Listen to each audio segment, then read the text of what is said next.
issue once and for all in the right manner. The people that you call on to handle these issues have actually never been able to handle an issue from beginning to the end. And one of them you mentioned is the NCIC. And it's in public knowledge. It's that they've not been able, for whatever reason, been able to handle an issue whereby something like this has happened, it has been prosecuted, it has been investigated, interrogated, prosecuted until the end. And that's when people employ, because such things are written within the Commission's guidelines and standards of what they're then supposed to be able to institute. It hasn't happened yet. Is it about time that we say this doesn't work?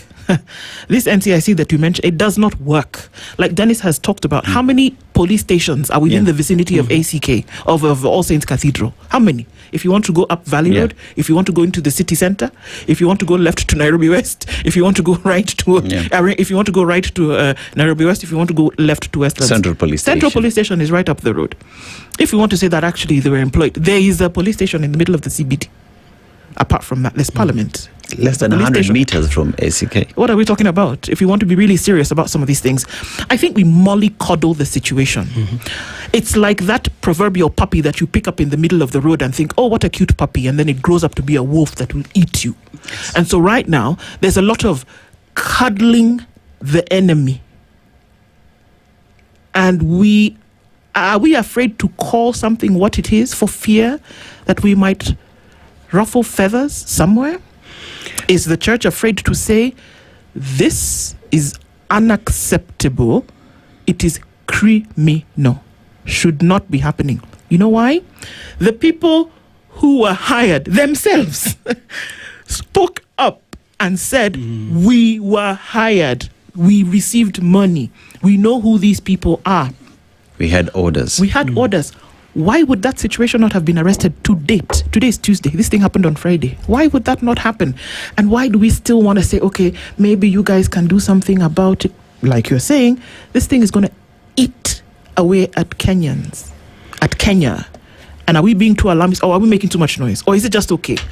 So you want to employ goons, no problem. Are we making too much noise? Are we making a mountain out of a molehill? I don't think we are only expressing ourselves according to, we are facing the reality of things on the ground. And that's the truth of the matter. Let me take you back during the time of the Michuki rules. You remember Michuki rules when things were very bad? But he was able to call the matatu industry into order. Even during the goons who are basically terrorizing people. He was like now in central Mongeke, and even in coast we had the Jeshila Mzee during that time. I think they were able. He was able to crack the whip. So there is somebody who is actually a little bit. Somebody is sitting on the job. And I think we should actually, it's a high time now, the government should take that action, because security, it has to do with the government. For us, we are only there to advise and also guide, give spiritual nourishment, and also stand in to condemn. And I think like now what you saw Ole Sapit doing, already he has spoken. Have we really gotten an official communication from the government? I think we can't say we have really gotten an actual communication that can give us a driver to a positive reaction towards that.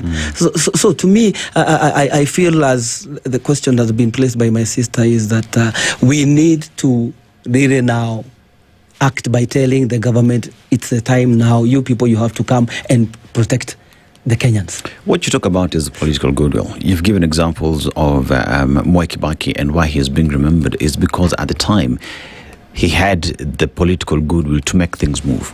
You know, him moving, ruling with humility. It's because it's a decision. It is a will he had, and he practiced that which he believed in. Now, here we are calling upon the political class, because I'm going to give you an example. I remember there's a time when the president was around Gitanga Road and happened to pass through that. 10 minutes after the president left, with all the security that was there were goons who were attacking people and stealing from the population around Gitanga Road. That is the president's convoy that I'm talking about. And if you look at all these other convoys that do exist around politicians, there are goons. Even this Sunday, we saw the Linda Mwananchi group apologizing to the church in Thika, where they entered the church and there were individuals who were harassing the citizens who were in church, and they apologized and even fined themselves. Sifuna spoke about it.